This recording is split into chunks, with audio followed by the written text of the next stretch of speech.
All right, and we're back for another of the Lakers Fast Break podcast. It's Gerald Glassford coming right back at you here from Lakers Fast Break, Pop Culture Cosmos, Inside Sports Fantasy Football, and, of course, Game Source. We truly appreciate everyone out there listening to all of our great shows. And if you can, please give us that 5-star review on Apple Podcasts. Plus, if you can like, share, subscribe, follow, or do anything that you can to support us right here at the Lakers Fast Break, it is truly appreciated. Close, but no cigar, which only counts in horseshoes, really. And so, unfortunately, the Lakers did as LakerTom and I would predict and did predict. We thought that this would probably be the little bump in the road for the Lakers road trip, and the perfect road record for the Lakers has come to an end with a 107-106 victory for the Philadelphia 76ers. But unfortunately, a mad fourth quarter comeback was just falling just short. And here to talk about the game today is a good man indeed. I know him as Tom Wong, but you know him as the mastermind behind Lakerholics.com. It is my good friend indeed. It is LakerTom. And LakerTom only counts so much in horseshoes, my friend. Well, it's one of those games where I think we were down by 12 with 4 minutes left, and I turned the sound off. Just.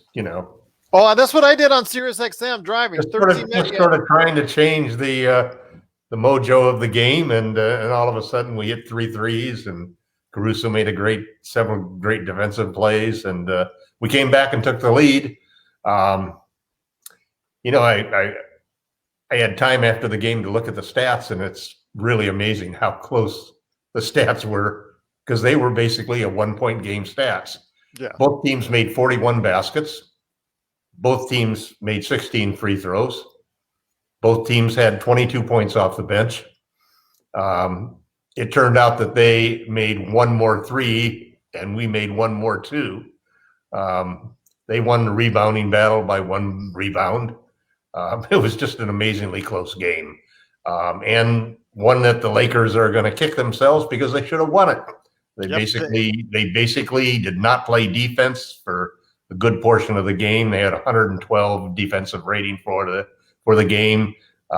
They shot horribly from the free throw line.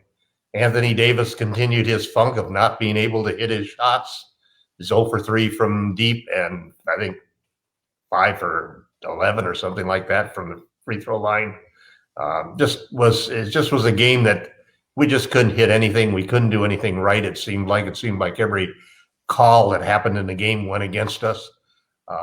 But I was proud that they came back at the end. I may have to turn off sound off on all of the games now when it gets close, because that sure seems. Yeah, I do that a lot. That's my trick. Well, that's my trick on the road. When I do that on the road, I turn down the Sirius XM. It's an interesting game because we did a good job. It's kind of funny. Everybody thought that Trez was going to get eaten up by Joel Embiid, and it turned out to be the other way around, that he ate Marc Gasol up, and Trez actually did a good job in the second half. Embiid was 4 for 10, only got 3 trips to the free throw line versus hitting 8 out of 10 in the first half. The guy that I love Caruso's defense, and he was a big part of the comeback there at the end of the game. But I sure would have preferred to have LeBron on him at that point in time. We'd obviously gone into AD guarding Embiid. It was a good game by Joel. He played an excellent game. It's a game that I think you'd have to say that the Sixers played probably as well as they could play, and the Lakers didn't, and we lost by a point. So you chalk it off, you get ready. We got a game tomorrow night, so we don't have any chance to moan and groan about the game. It's just one of those close games. You can come down like that. It was a good shot. You can go back and count 100 different ways that we could have won the game. No technical foul on Frank Vogel, for example, and we'd be tied. Yep. A couple of those calls that I just thought LeBron was fouled several times and didn't get the calls. That shot that over Davis that was just like a prayer that went in, and then one Simmons threw a prayer up and thinking he was fouled and so forth, and he was going to get a basket. So, you play a tight, close game like that, and any team can win. And tonight the breaks didn't go against us, and we lost the game. Yeah, you just move on. I'm confident that we learned some things about the game. I think Frank Vogel is still in the experimental mode because there's some of the lineups, the way he started the second half. I didn't like the way the team came out the second half, and Frank is still experimenting with some of these lineup combinations that don't seem to match up well defensively. On the good side, great game by Alex. LeBron, clutch again. I thought an excellent comeback game from Dennis, who started off terribly, missing his first 5 shots. But all of a sudden, he started to take Danny Green to school on those drives, one after another, and hitting a clutch 3 at the end and so forth. So it's good to see Dennis break through. His offense has been struggling lately. We still have a problem at the center position, and you could see tonight that Dwight Howard wasn't the answer to that problem. And we saw the other night that JaVale McGee wasn't the answer to that problem. So those Laker fans who are screaming and crying at why we let those guys go, I hope they were watching the last 2 games, because they got an answer as to exactly why we let those guys go. Gasol, though, is, it's a difficult situation. He's got great playmaking skills. He's got a big body that can bother guys like Embiid. But it was obvious that their game plan right off of the start was to get him in foul trouble and to attack the rim. And they scored more points in the paint than we did, and they scored more fast break points than we did. So it's just one of those games where hopefully we'll pull it together. We'll finish the road trip and come back 6-1 for a 7-game road trip. Well, again, this was the game that you and I pointed to as the one that was going to be the stumbling block. Well, they were the toughest team they're the hardest matchup. Yeah, but Philadelphia plays so well at home. And you got to remember that the Lakers in the fourth quarter, they came back, they actually took the lead, and they actually looked like they had a chance to go ahead and pull it out. And when we should have had an extra time out there.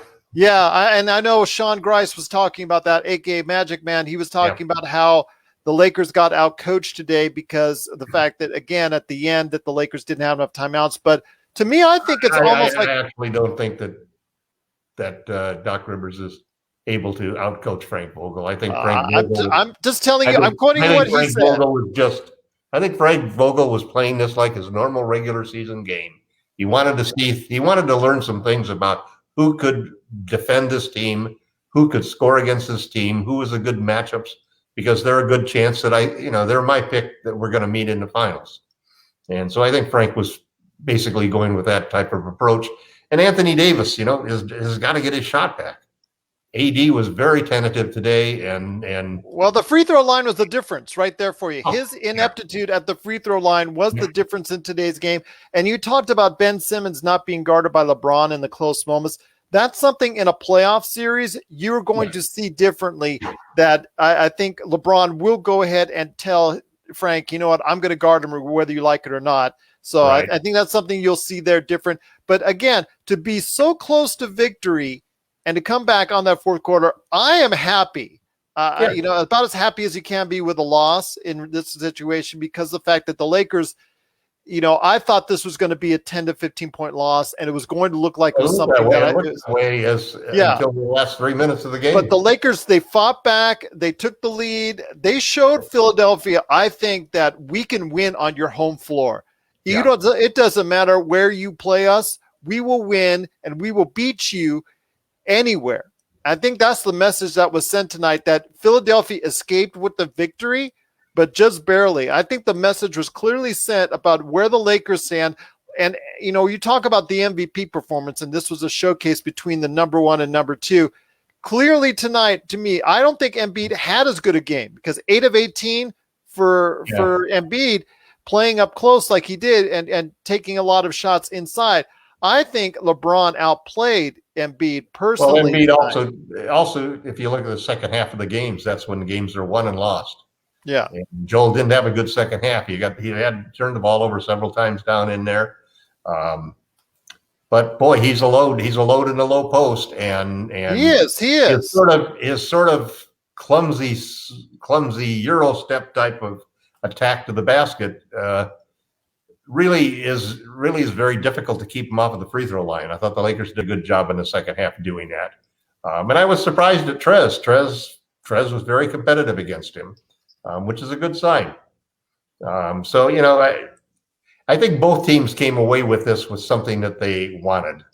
The 76ers wanted to prove they could beat the Lakers, and hey, it was a 1-point win. They almost blew it in the fourth quarter, but it's still a win, and that will give them some confidence to know that they can win those games.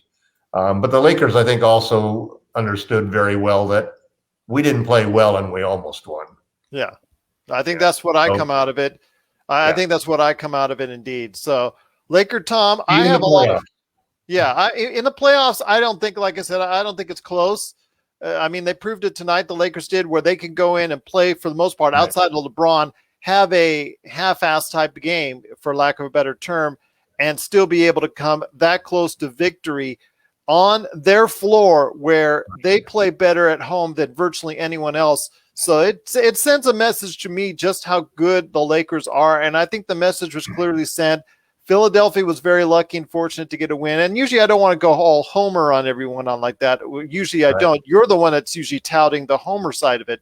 But today I think I'm going to do it because the fact that when you are on that end and AD is that inept at the free throw line, and that's the difference between you and the game. And the Lakers, again, had various points of time where they were down by 15 and looked just awful at certain points of the game. And they still only lost by 1. To me, that sends a message of just how good they are. Well, I think, like you said, the big difference in this game was the big advantage that we have over Philadelphia is they have one legitimate superstar in Joel Embiid. He's up there with Jokic as the best center in the league. And then Ben Simmons is that enigma that just could be sensational, but he's got some big holes in his game that don't take him and elevate him up there at the level of LeBron and AD. But AD played with his hands behind his back tonight. He did not have a great game, and he didn't have a great game defensively either. He seems to be struggling and going through a little bit of a slump. So, and it's maybe it is the short off season, the continued, stress and pressure of playing a compressed schedule, playing without fans and so forth. He seemed to be feeling like he got a bruise on his knee when he got banged up in the first half, and he seemed a little bit tentative there. But also too, Embiid's a good defender and he's a big body, and it's hard for him. Anthony's not a banger. That's the one thing we've learned, that he's more of a finesse player than a power player. And the Lakers, if you're not hitting your threes, and we only had 5 threes until the last 3 minutes. Then we hit 3 in a row there to bring it back. But when you're not hitting your threes, teams sag on you. And basically they plug up that middle and they crowd it up. And you've got two very good defenders in Simmons at 6'10" and Embiid at 7'1". So it's hard sometimes to get shots underneath there. So we'll see what happens. I feel the same way you do, that nobody wants a consolation win or a consolation game where you think it's a win because you could have got it and so forth. It's a loss in the columns and the standings, and nobody's going to remember that it was a 1-point loss down the road. Yeah. But I think the Lakers learned a lot, and I think that's what Frank Vogel's in a mode to do now. Yeah. I think he wanted to find out, and then I think we'll see the same thing against the Celtics, that he's going to experiment a lot with different lineups to find out who's going to be in that lineup if we meet them in the finals. Absolutely. And you saw it tonight, and you're not going to get that many nights now with this Laker team where Montrezl Harrell gets a donut. You're not going to get that many games. Seen that in a long time. You're not going to get that many games where you're going to see AD shoot 5 out of 10 from the free throw line. I mean, I know he's not shooting the 80-something% that he was last year, but he still was over 70, lower than 74 now. Yeah. So, I mean, you're not going to see many of those games where those two collide. And also as well, outside of Caruso, nobody on the bench really gave the team any kind of lift.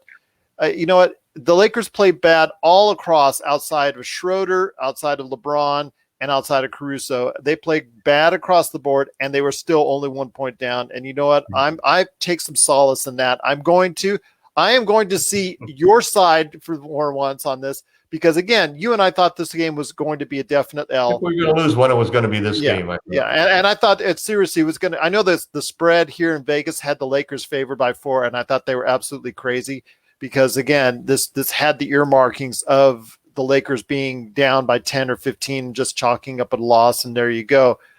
But again, I credit all the Lakers to going and doing what they can to come back in that fourth quarter and actually take the lead.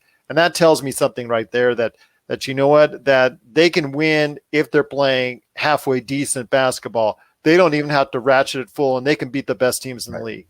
That's scary. No, that is truly scary. This was like the 1 out of 5 games in the playoffs. Yeah.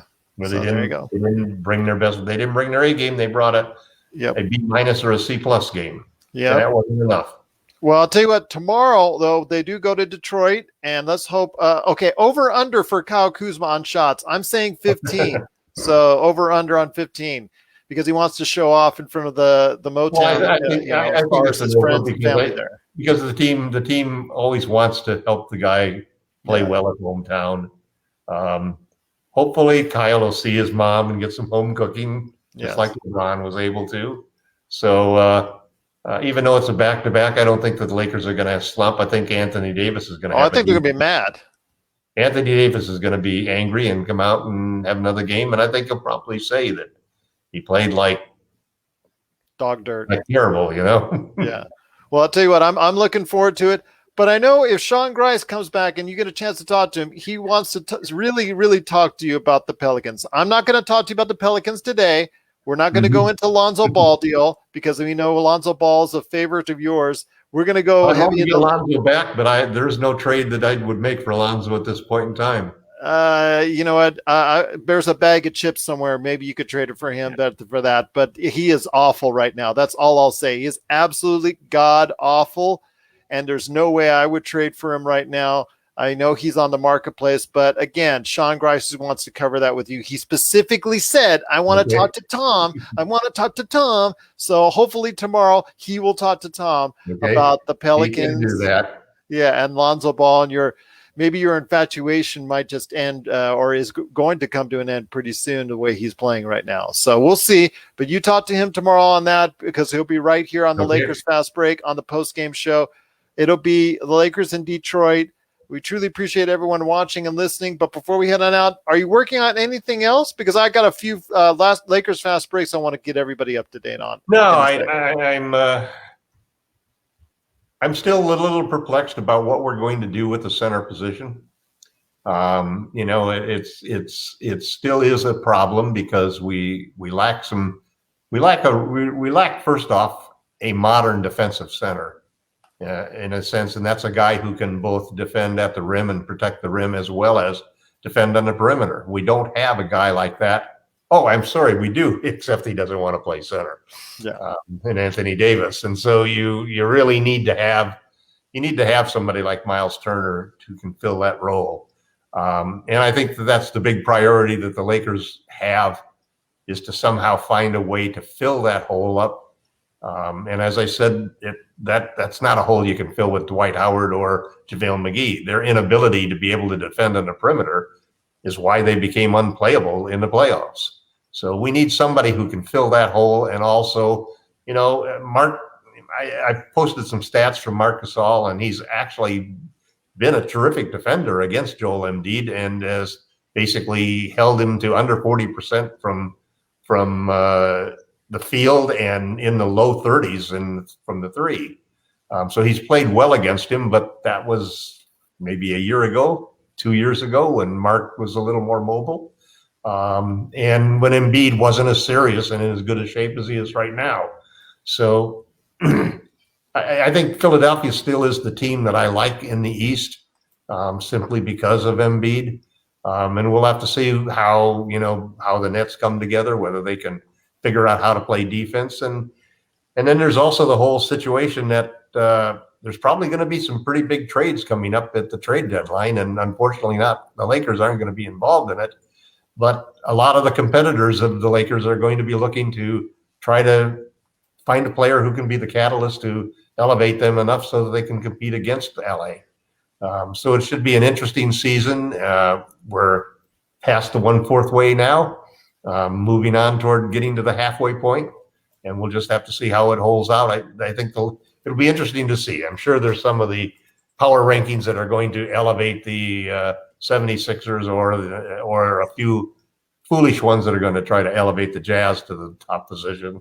Or even, thank God, at least the Clippers have lost a game without Kawhi and PG. Although I understand that they're possibly going to be allowed to play on Friday, so they have a game on Thursday and they have a game on Friday. So hopefully they can get another loss, and that'll give the Lakers a little breathing room in the West. But tough loss. Let's move on. Tough loss. Let's move on indeed.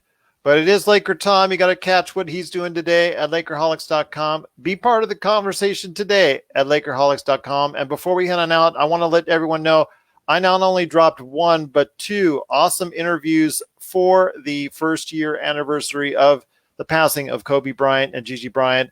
And that was with TJ Johnson on one, and also Rafael Barlow from the NBA Draft Junkies on the other. And with Rafael Barlow, I had an extended conversation where we talked about everything from a certain Alabama football player that just won the national championship to everything going on in the NBA and more. In fact, also we pay homage, and he has a great story that he talks about the passing as well of Sekou Smith, but he has a great story in regards to how he met Sekou Smith. So NBA writer Sekou Smith, who passed away, he has a great story about that. And as we remember him, we remember Kobe. I also have an interview, like I said, with TJ Johnson as we talk Kobe, but also Laker Tom and Sean Grice. They got a chance to talk about Kobe on our previous episode, our last post-game report. So check out all those back episodes as well. Well, Tom, we'll get out strong tomorrow. This time tomorrow, we're going to be a little bit happier, be a little bit better frame of mind. I'm not so bad because, you know what, that fourth quarter comeback, it proved a lot to me about where the Lakers and Sixers stand. It tells me the Sixers may not be as tough as they think they are, and it tells me the Lakers may be even tougher they are. So we'll see what happens.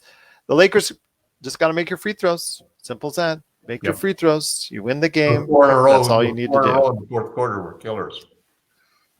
Yep, absolutely. Well, I'll tell you what, Tom, it's great talking to you as always, and I will see you tomorrow right here at the Lakers Fast Break Podcast.